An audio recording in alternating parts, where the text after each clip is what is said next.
Well, it is time for us to get started tonight.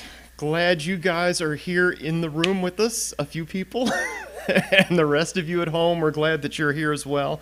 And we're going to be looking at Exodus chapter 8 tonight. So you may want to be finding a Bible and turning to Exodus chapter 8. And since we're live tonight and it's not recorded like it has been for the past 3 years, if you want to give a try to text me, you can. If you have a comment in class, if you want to give it a shot, that number, the church number, is 608-224-0274, and I'll see if I can see it. No guarantees there. So we're back in Exodus, Exodus chapter 8. So I want to welcome those of you joining us online, and we're glad you're here. Contact us through the website, send an email to info@fourlakeschurch.org, and try to keep up with the phone number during class. By way of review, how did God's people get to Exodus, or get to Egypt in the first place? How did they wind up down in Egypt? There was a famine. So toward the end of the book of Genesis, there was a famine. Joseph was there, was put in charge of stockpiling the food. So that's how they ended up there. So the famine brought them down there. Why didn't they just go home when the famine was over? They were enslaved. All right, so very gradually, they started growing as a nation. Pharaoh started getting nervous. A new Pharaoh came on the scene who didn't know Joseph. And so time went by and they kind of got stuck down there. And that Pharaoh started getting really nervous about them getting big and rebelling and leaving. And so what did he do to make sure that people wouldn't get overrun the place? Remember what steps Pharaoh took? Kill the baby boys. Kill the baby boys. So had the midwives throw them in the Nile. How did that go over with the midwives? They didn't go for it. Not going to do it. All right, so they disobeyed. They respected God more than they respected Pharaoh. Ultimately, Moses is born. He's raised by Pharaoh's daughter until he sees an Egyptian beating a Hebrew slave. Moses looks both ways. Do you remember that? And then he strikes the Egyptian taskmaster, killing him. And that was at the age of 40. And so he then makes a run for it and lives on the run in the land of Midian for the next 40 years. And he serves as a shepherd. He finds a wife there. And so we got 40 years in the first segment. And at the age of 80, how does God get Moses' attention? Burning bush. The burning bush. So Moses is out there in the wilderness in the middle of nowhere, minding his own business, taking care of sheep. And there's a flaming bush. And that gets his attention. So we got a comment online that said it's hard to hear. It didn't burn up. So just so you know, one of our guests from Ohio said it's hard to hear. Oh. All right. Yeah, so it was a burning bush that didn't burn up, and that got his attention. God spoke to him, said, I want you to go back to Pharaoh, tell him to let my people go. How does that go over with Moses? What's his reaction to that? Total panic, whatever. And he had this series of 5 or 6 excuses, and God answered those one by one. So finally, he ultimately obeys, and in Exodus 5, Moses goes to Pharaoh for the first time, and does Pharaoh suddenly say, oh, you're right, I probably should let him go? Okay, so he hardened his heart, and it just gets worse from there. And so they made it more difficult by forcing them not only to make bricks, but also what? Find the straw. Find the straw. And there was a little verse in there that said they had to travel all over the land of Egypt to find the straw. And I didn't realize that. I thought it was just going to the next field over, but they actually had to spread out, and that made it more difficult for them to leave as well. And so Pharaoh, by cracking down on the people, he's trying to drive a wedge between Moses and the people. And it kind of works, because in Exodus 5:21, after complaining to Pharaoh, they leave Pharaoh's presence. And they confront Moses, accusing him of making them odious in the eyes of Pharaoh and his servants. You've put a sword in their hand to kill us. And so that is working. He's making that division between the people and Moses. So Moses is stuck in the middle. He's a pest in the eyes of Pharaoh, and the people hate him because they made it hard. He made it hard on them because of Pharaoh's reaction. And so Moses is in the middle. And chapter 6, God gives Moses some encouragement, says, go back a second time. And he'll try to work that out. He's going to bring the people out by force. In the second meeting, Pharaoh's on his way to the Nile River. Moses and Aaron are to repeat the demand that he let the people go. And what's the first sign God tells him to perform? What's the first thing they're supposed to do? Moses and Aaron. How does he get their attention? Oh, okay. The one with the snake? The snake, yes. Okay, so the staff turns into a snake, and then the magicians duplicate that, don't they? But how do we know that God is more powerful than the magicians? His staff ate their staff. His staff or his snake ate their staff or their snake, however you want to look at that. So it kind of comes out on top there. The second miraculous sign ends up being the first of the 10 plagues. So the staff to snake was kind of a pre-plague. It wasn't really a plague. The first of the 10 plagues, Moses is to strike the water of the Nile. It would turn to blood. The magicians duplicate this somehow. Pharaoh's heart is hardened. Nobody could drink from the Nile for a period of 7 days. And last week we noted the seriousness of having a nation's main source of water cut off for 7 days. What would happen here in Madison if we woke up tomorrow morning and no water came out of the faucet anywhere in the city? And it didn't for the next 7 days? Pandemonium. Wouldn't it be? Can you imagine a city of 280,000 people having no water for 7 days? We are not prepared for that, are we? And imagine Egypt, one of the most powerful nations on the face of the earth. Their water source is now blood, and it is that way for 7 days. And Pharaoh kind of doesn't care, it seems like. He really doesn't react to that. And so we ended our class last week by noting that each of the 10 plagues seems to be customized to demonstrate God's power over the various gods of Egypt. And we're not going to go through like the names of all those gods and the pictures. I mean, we could do that. We just don't have the time to spend on that. But you know the importance of the Nile. Right? We learned that like in elementary and middle school, didn't we? I mean, it was huge. So one of their gods was dedicated to the Nile. God is saying he's more powerful than they are. And that'll continue on through the remaining plagues.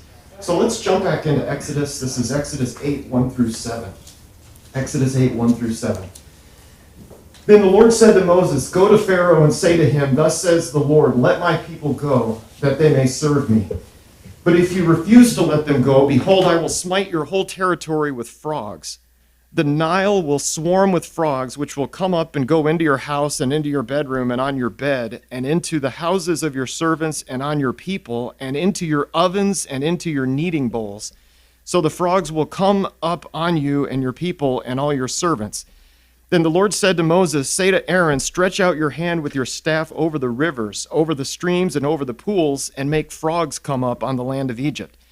So Aaron stretched out his hand over the waters of Egypt, and the frogs came up and covered the land of Egypt. The magicians did the same with their secret arts, making frogs come up on the land of Egypt."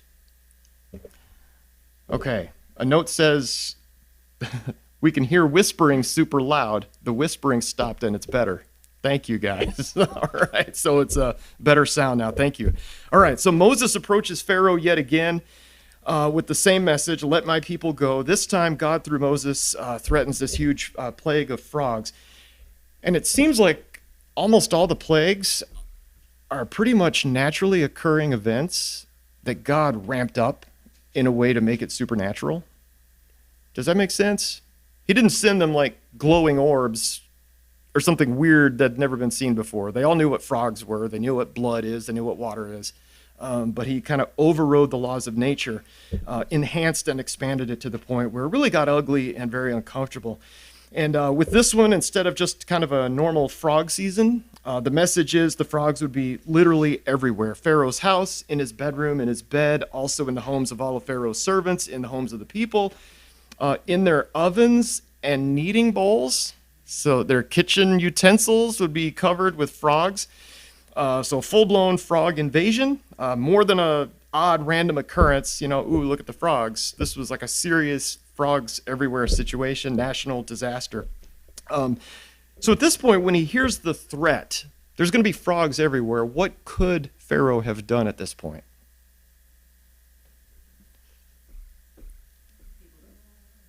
Yeah, let the people go.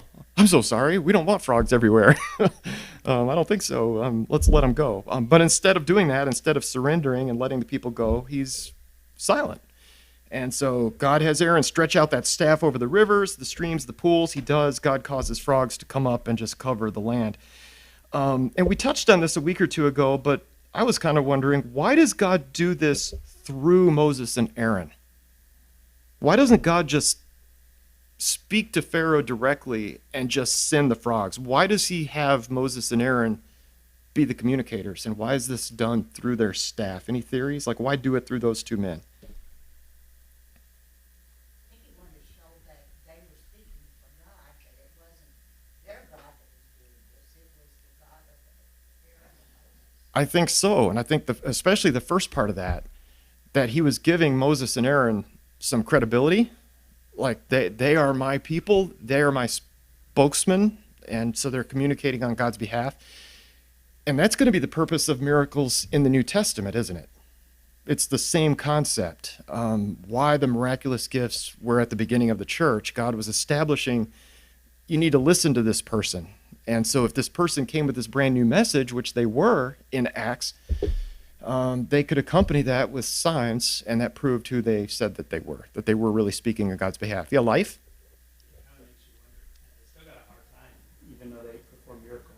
Yes. Moses and the apostles still. They still got harassed, and a lot of them killed. Right. Yep.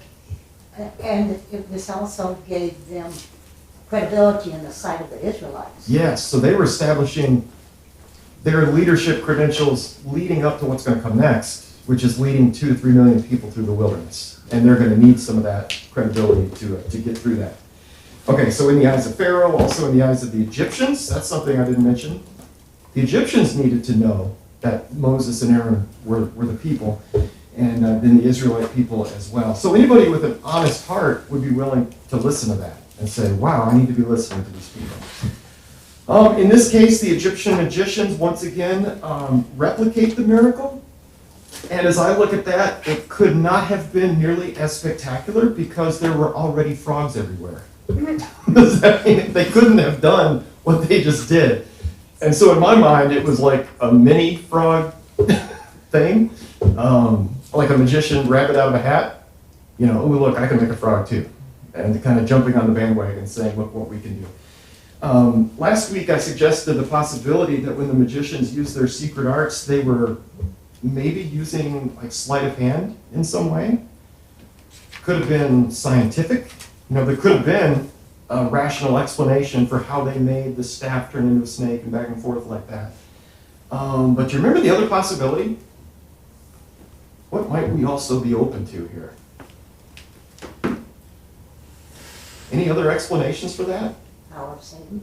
Something. Some other supernatural power involved. Like, we're not told, but we're not told where that power comes from. I mean, it just says magic arts, secret arts. So I don't know. Like, I just have to kind of leave it there, and that's an unknown for me. Because some of these things coming up that they're going to replicate are pretty amazing, and I don't know how they can do that. To me, it seemed more than sleight of hand. It seemed like there was something else involved here, some kind of spiritual power. I just don't know, but at least I'm open to that possibility. All we're told is they used secret arts to make frogs come up on the land just as Moses and Aaron had done before. Do you remember how the land went 7 days without water and Pharaoh was pretty much unconcerned? What happens next is pretty much like that, only I think a little bit worse. So let's continue on with Exodus 8 through 15, kind of the next paragraph up here. Here's a note from a text. God rarely talks directly to people, and usually they are believers. That's a good point. So like in explaining the plan of salvation to people in the New Testament, as I understand it, God never went up and like whispered in the Ethiopian eunuch's ear and said, you need to be baptized. How did he communicate that message? Philip. He had one of his people go and do it. He had Philip, the evangelist, go and explain that. God could have communicated directly to the Ethiopian eunuch, but he always worked through his people. And that's a good point. So thank you for bringing that up. Okay, so Exodus 8 through 15. Then Pharaoh called for Moses and Aaron and said, entreat the Lord that he remove the frogs from me and from my people, and I will let the people go, that they may sacrifice to the Lord. Moses said to Pharaoh, the honor is yours to tell me. When shall I entreaty for you and your servants and your people, that the frogs be destroyed from you and your houses, that they may be left only in the Nile? Then he said, tomorrow. So he said, "May it be according to your word, that you may know that there is no one like the Lord our God. The frogs will depart from you and your houses and your servants and your people. They will only be left in the Nile." Then Moses and Aaron went out from Pharaoh, and Moses cried to the Lord concerning the frogs which he had inflicted upon Pharaoh. The Lord did according to the word of Moses, and the frogs died out of the houses, the courts, and the fields. So they piled them in heaps, and the land became foul. But when Pharaoh saw that there was relief, he hardened his heart and did not listen to them as the Lord had said. So we got to note that the sound was terrible again, just so you know. I'm passing it on. So the paragraph starts with some hope. We're so close to only having the 2 plagues of Egypt, aren't we? It could have very easily ended with number 2 here, but instead of Moses and Aaron harassing Pharaoh, the frogs seem to be having the intended effect. So Pharaoh is the one who calls for Moses and Aaron, and pretty much begging Moses and Aaron to ask the Lord, and he uses the Lord's personal name here. If you notice the all caps on Lord, so he uses Yahweh. So he's calling God by name. He wants God to remove the frogs from the land. He promises, if you remove the frogs, I'll let the people go. And I missed this the first time reading through the paragraph. Moses, instead of saying, sure, and asking God to take away the frogs, what does he do? How does he respond? He makes sure that there's a very specific time so that there couldn't have just been a coincidence that the frogs went away. He tells Pharaoh, he's like, cool, when do you want the frogs to go away? And Pharaoh says, tomorrow. Yes, like, give me a time. And it seems like he's solidifying his authority.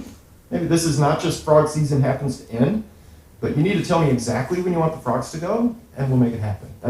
Yeah, and Pharaoh's, the magicians couldn't take the frogs away, but they could make them. So that's something. So the magicians they made a couple frogs, right, at least? But they weren't able to take them away. Yes. Wouldn't that have been the best miracle? That's what I'd be asking my magicians. We got 1 billion frogs a foot deep covering the whole land. Could you please make that go away? That'd be an excellent thing to do. Yeah, but they add to the problem. Yeah. Not only do they have the power to make frogs, but they make the situation even worse. Okay, so you need to tell me a time to make the frogs go away. So, not only does God have the power to do this, Moses is the man. He's the guy who's going to be able to kind of negotiate this with the Lord concerning the timing of this. And concerning the timing, it's interesting that there are times when we need to be specific. And I remember somebody making this point from John chapter 11 and asking, at the grave of Lazarus, why did Jesus say, Lazarus, come forth? What if he had just said, come forth? All the dead would come forth. The whole cemetery would have, come out of their tomb. So I just kind of see a parallel there. It's not just a matter of getting rid of the frogs. You need to tell me exactly, 11 o'clock tomorrow morning. Does that sound good? That kind of thing. An exact, more of an exact time. Okay. What is amazing is the answer that he gives. When does he want them gone? Tomorrow's fine. Tomorrow. Why wouldn't he say now? Any theories on that? Why he wouldn't say, well, that would be good? Power play. A power play? I'm thinking He doesn't want to make it obvious that he's really affected by it. Please. This is a minor inconvenience. Right. If you have an opening tomorrow morning, that'd be great.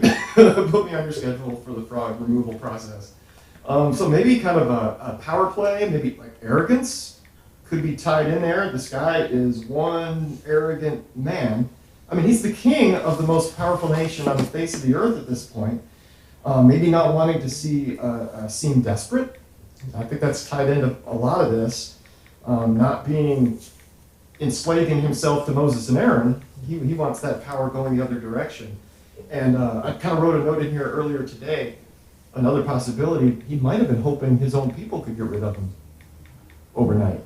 It gives me a few hours to try to sort this out to where maybe we're not indebted to these people. I don't know. So I hope we can imagine this. The land completely covered in frogs, including the frogs that his own magicians produced. Pharaoh decides to spend one more night with the frogs. And I've seen some sermons titled that. one more night with the frogs. Just that concept of, I don't know, procrastination or, not wanting to do it. And one comment on the text here, he was caught off guard.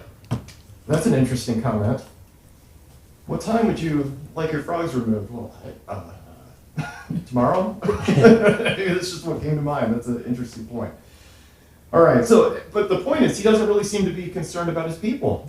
There are frogs everywhere, in their mixing bowls, in their beds, I mean, everywhere. Frogs all over the place. And just like going a week with the water turned to blood, he also makes the choice, not just for himself, but for all the people, to spend one more night with those frogs. Kind of comedic timing. They just got their water back from it being all blood, and now every time they scoop out some water, they have a bowl full of frogs. There's frogs everywhere. Yes, that's right. I don't know if I've eaten frog. I know a lot of you probably have. Frog legs taste like chicken. They taste like chicken? Like everything. Okay. You said delicious? Yeah. I know they have them down at Toby's. I can't get past it being a frog. Just the idea. When I see it on the menu somewhere, I think back to like high school or college biology and slicing them open. I'm like, I don't know. The formaldehyde smell, comes. It doesn't mix well. That's what I think about when I see it on the menu, so I just don't do it. Okay, in the last few verses, the Lord does just as Moses and Aaron had requested, and the frogs die out of the houses, the courts, the fields. The people pile them up in heaps, and the land becomes foul.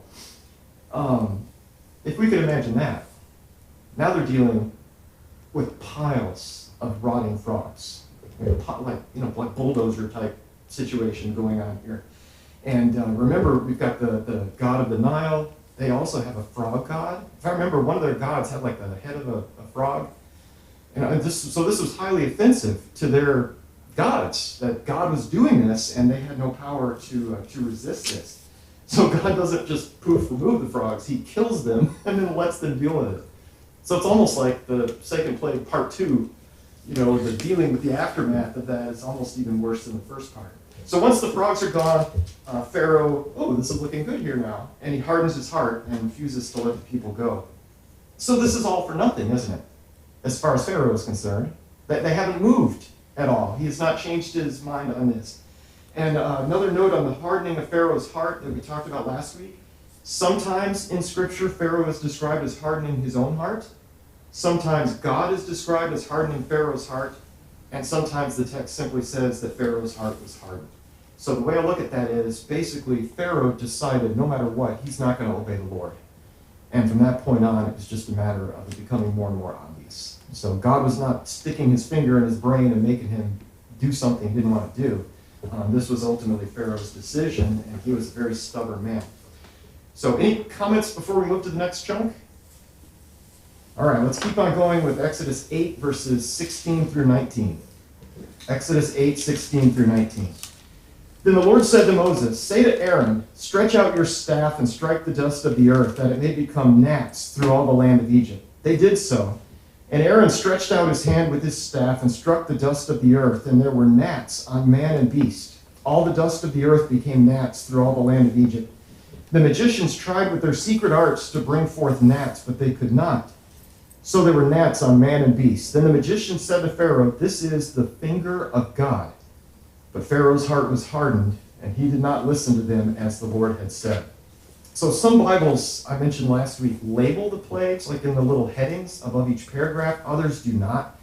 So if yours does not, you may want to label it.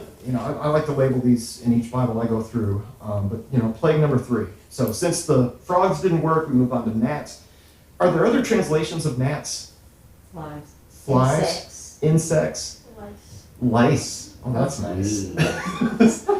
So it's interesting, like the variations on this Hebrew word. It's probably some word that means like tiny flying thing. You know what I mean? And so it could be any of these things. Yeah, Patsy? Oh, I remember one time we went on vacation up to Fahog Land, by Black River Falls. Yep. On Memorial Day weekend, or around that time, and the gnats are really bad in that area. Yes. I don't know what they are, and they bite you along the back of your neck and around your ears and everything. It was so. It was awful. That will make you lose your mind. like camping sometimes. And Yeah. You cannot get away from it, like on a Yeah. long hike and they're following you. Mosquitoes coming back from the Dane County Fair with my family on our bikes one year. It was the hottest day of the year. And we were driving up Seminole Highway south toward the Beltline. You know, that's a steep hill right there. And I remember the kids cry because they couldn't pedal faster than the mosquitoes. And it was so terrible. And we were inhaling them. And it was just an awful, awful experience on the hottest day of the year. Yeah, that messed with me. That was a hard, that was a hard trip. And we were still several miles from home there.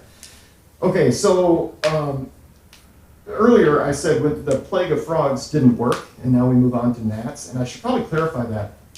The plague of frogs didn't get Pharaoh to let the people go. But did the plague work? It's kind of a weird question. I see yes and no. It did. I would say, in a sense, it did something.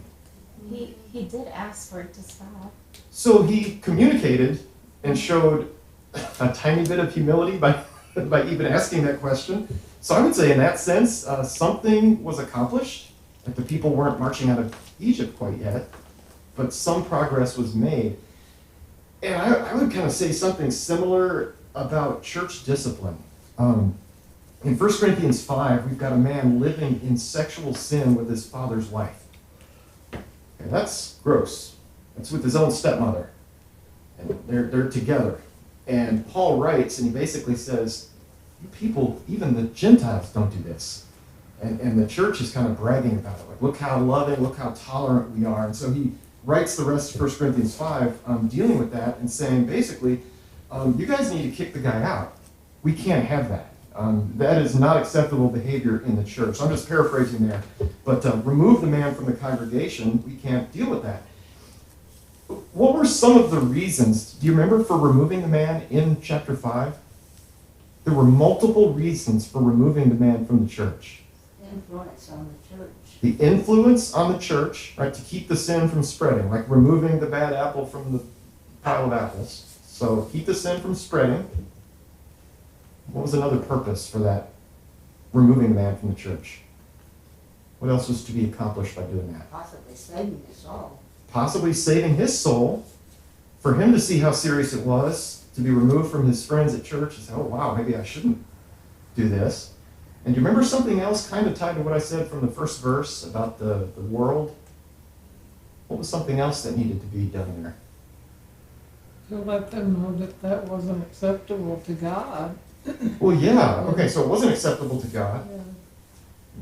I was thinking the church's reputation in the world.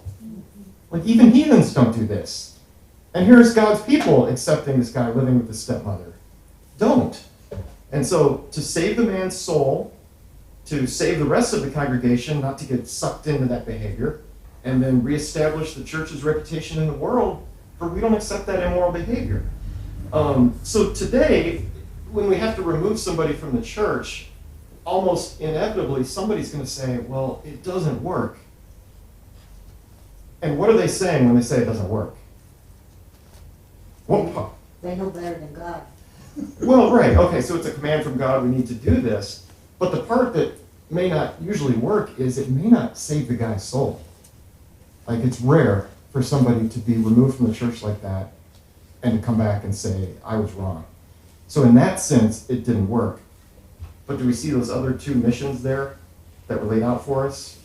Just because the person may not come back, we have other things that we need to be thinking about. We need to think about the church's reputation in the world, like Paul was in verse 1.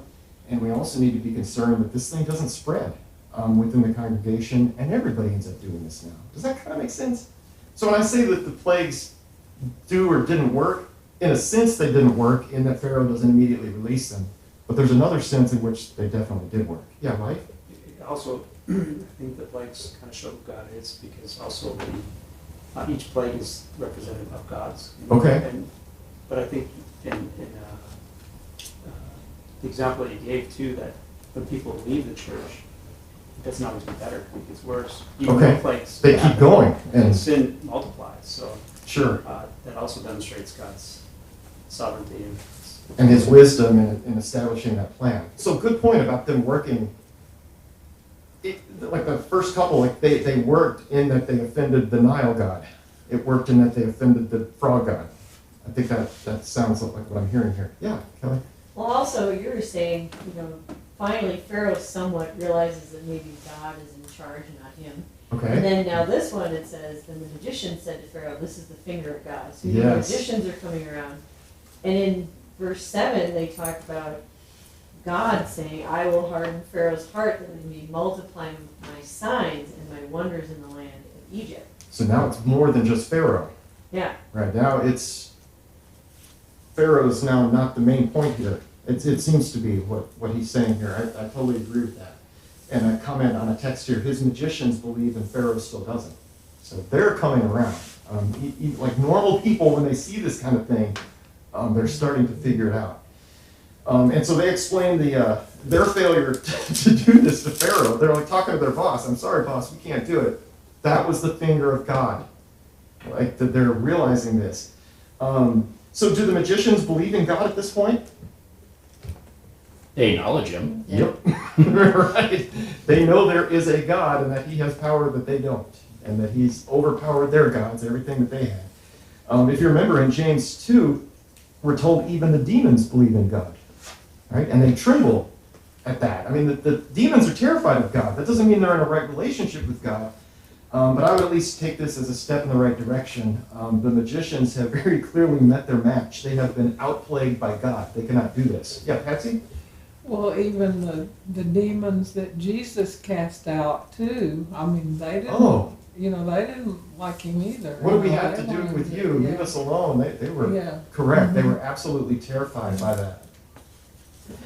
Okay, another comment about the sound, just so you guys know that it's cannot be heard, cannot understand most of it. So it's some people are apparently hearing it, some may not be. So that may not be all on our end. All right, have you ever been completely surrounded by gnats? I think Patsy, you had the thing, flies, that kind of thing. Awful. Yeah, it just totally uncomfortable. And One is inconvenient. A whole cloud of them is actually miserable. you're choking, like you can't breathe. You start sucking in gnats. And the way they describe it is like for every grain of dust that was on the ground, that's one gnat, and he just turned all the dust in the area to gnats. So they're thick. 1 year at Beaver Creek Bible Camp, I don't know, 12 years ago, we pulled up on the campground, rolled down the window. We actually had a roller window, and we choked on mosquitoes immediately, like just swarmed in. And I'm thankful it's never been like that since. But that 1 year was absolutely awful. And sometimes it happens, but this is even beyond anything. But at least we can imagine that. I mean, we've kind of been in some situation.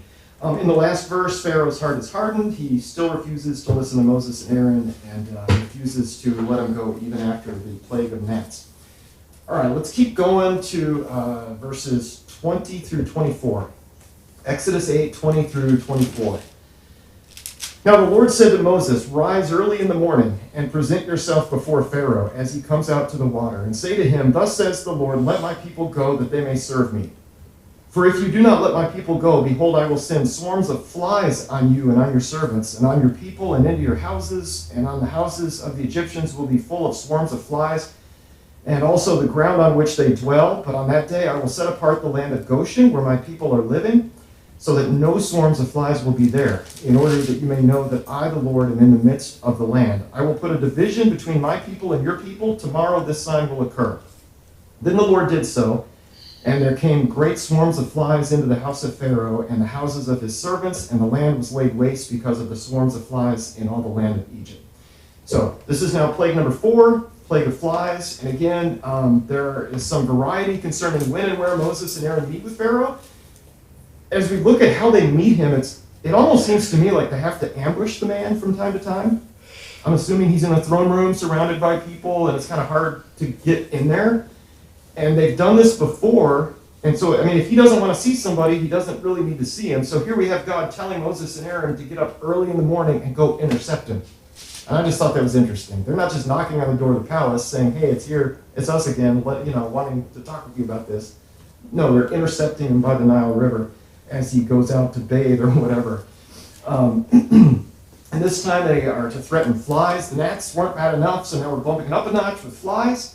Are there other translations of flies? I found it interesting. Yours had flies for the last one. Somebody's did. Mhm. So now we have flies.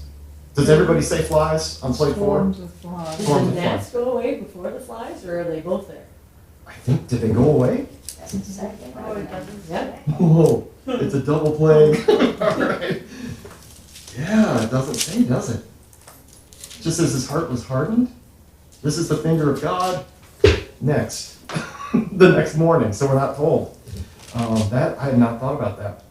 Okay, so we got flies coming now and going to the next level. And Pharaoh personally on the people, on Pharaoh's houses, in the Egyptian houses, and also all over the ground. We had at our house what we refer to as one of the plagues of Egypt. We had a unit in this building on how we got the Bible, and I went to the greenhouse that's now been torn down off of Todd Drive and bought a papyrus plant so that we could see what a papyrus plant looked like, and we brought it here. And when I brought it home, a few days later, we had the complete total outbreak of these huge black flies. And I think this papyrus had been imported, like, probably from Egypt. and these huge black flies were all over our house, and we had to deal with that. But with this plague, we've got a significant exception, don't we? Where will there not be any flies? The land where the Jews are. Yes, the land of Goshen where the Israelites are living, so kind of the Nile River Delta. And the purpose is to prove this is not some kind of natural phenomenon, this is supernatural. Flies do not pay attention to property lines. These flies are different, and they are on a mission from God, which I find interesting that the flies are more obedient to God than Pharaoh is, aren't they? They're listening. They are doing what God has told them to do. And then can we imagine how impressive this must have been? Imagine being so surrounded by flies you can hardly breathe. Flies on everything, choking on flies, so thick you can barely see, and then imagine walking up to your property line and sticking your head through the fly cloud, and it's completely clear in your neighbor's yard. Would that not be kind of weird? It would be really weird, because I mean that is totally not normal. And so this is not natural at all. And notice God says this will happen tomorrow.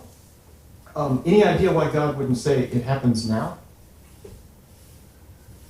Here we have God waiting until tomorrow. Like, Give them a chance to repent. I think one more chance in his great mercy and love, letting the whole gnat situation sink in, and kind of get the word out so people would know when it happened. And that's it, I think, maybe telling them the news beforehand. There's going to be a fly invasion tomorrow, just so you know, be prepared. This is God sending them here because Pharaoh is not listening. And kind of some predictive prophecy going on. In verse 24, it happens just as the Lord had predicted. They are overwhelmed with swarms, and the land is laid waste because of all the swarms in the land. We have had outbreaks of flies here in Wisconsin from time to time. The mayflies, you see that on the news like once a year? It'll make it on the news here. Because it happens up along the Mississippi River, kind of northwest of here, and they've shown up on radar, where like the hatch, it's called, and you can see like a cloud on the radar. And they've had to bring snowplows out to clear the roads up northwest of here in July.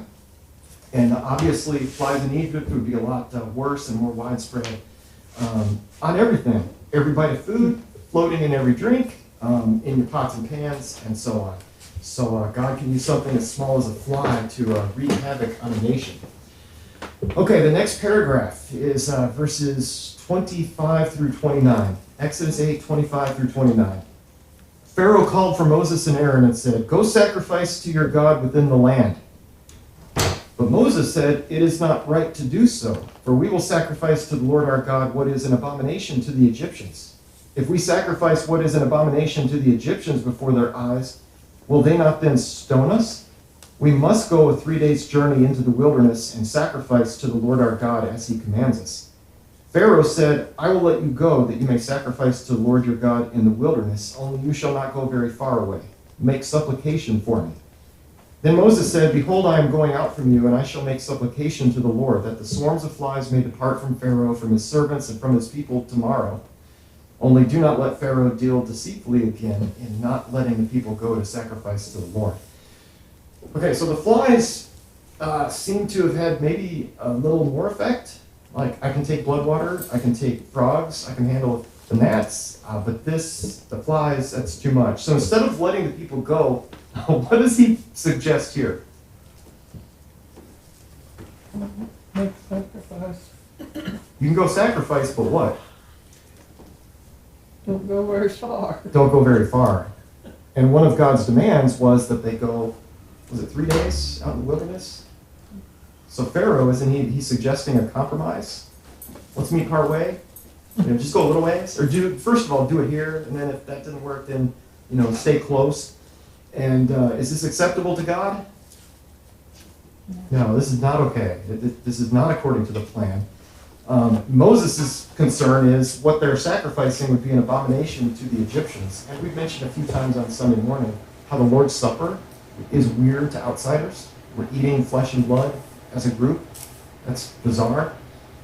So much more so back in these days, 1400 years before Christ. The stuff that they needed to do would get them in trouble in the land of Egypt, is what he explains here. And so Pharaoh, at the end here, is kind of asking for their prayers. And so maybe, like softening for a second, maybe in the heat of it. Moses doesn't really address the distance here. He says he'll ask God to get rid of the flies tomorrow, but Moses has a demand. Don't mess with us again. Don't be changing and pulling back your word. And so Moses is putting Pharaoh on notice. I see what you're doing here, and don't be tricking us again by telling us we can go and then pulling that back. So let's look at the last little paragraph here. This is Exodus 8:30 through 32. Exodus 8:30 through 32. So Moses went out from Pharaoh and made supplication to the Lord. The Lord did as Moses asked and removed the swarms of flies from Pharaoh, from his servants and from his people. Not one remained. But Pharaoh hardened his heart this time also, and he did not let the people go. I was just thinking about Moses making supplication to the Lord. Can we think of somebody in the New Testament who would pray to God before doing a miracle? Jesus. Several times, didn't he? I asked Father, like he would approach his Father before doing some amazing thing. And so God listens to Moses' prayer. He removes the flies. Not one remained. And that's better than it was before. Wasn't it? There had to be some flies in Egypt before this.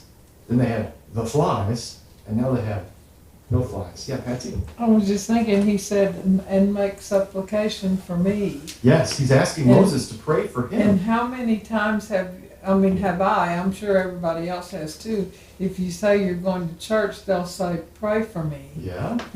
Okay. And I can pray for you here. I don't have to go to church to do it. Right. But I thought that was interesting. Because you're a priest.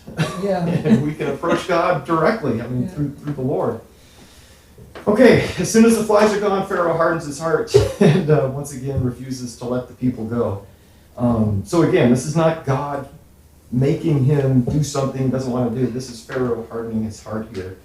Despite the evidence, he is refusing very stubbornly to let the people go.